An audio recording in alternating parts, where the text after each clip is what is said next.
4 days ముందు 3 బాక్సులు దొరికాయి. ఒకటి పోలీస్ స్టేషన్ ముందు, ఇంకోటి టీకానగర్ పాల్బోట్ దగ్గర, మూడోది కొలతూరు మార్కెట్లో. ఈ మూడిట్లోనూ కామన్ గా ఉన్నది ఈ మాస్క్ మాత్రమే.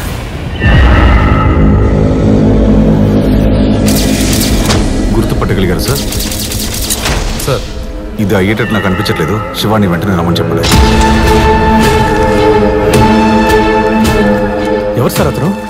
ఈయన పేరే శివ. ఎంత దారుణమైన ముఖాన్ని కూడా అలా అక్యూట్గా గీసే ఫేషియల్ రీకన్స్ట్రక్షన్ ఆర్టిస్ట్. అది మాత్రమే కాదు, సాల్వ్ చేయలేని కేసులను కూడా క్రైమ్ స్టోరీ రాసిచ్చే రైటరు. శివ రాసిచ్చే రిపోర్ట్లన్నీ నిజానికి దగ్గరగా ఉంటాయి.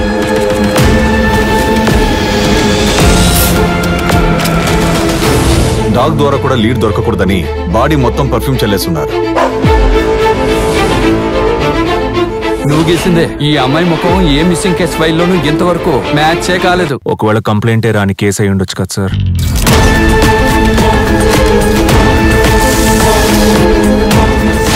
8 బాడీలు నీళ్లలోనే దొరికాయి. ఏ బాడీలోనూ ఇన్నర్ ఆర్గాన్స్ లేవు. కానీ పాతి పెట్టేటప్పుడు ఆర్గాన్స్ తోనే పాతి పెట్టారు. డెడ్ బాడీస్ ఆర్గన్స్ తో ఏం చేస్తారు?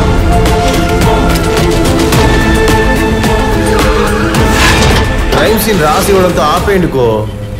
చేతులు సెపరేట్ గా, కాళ్ళు సెపరేట్ గా దొరికాయి. మనకి ఇది అవసరం మాకో. రాజేంద్రన్ సార్ నన్ను హెల్ప్ అడగకపోయినా ఈ కేసులో నేను ఉండేవాడిని.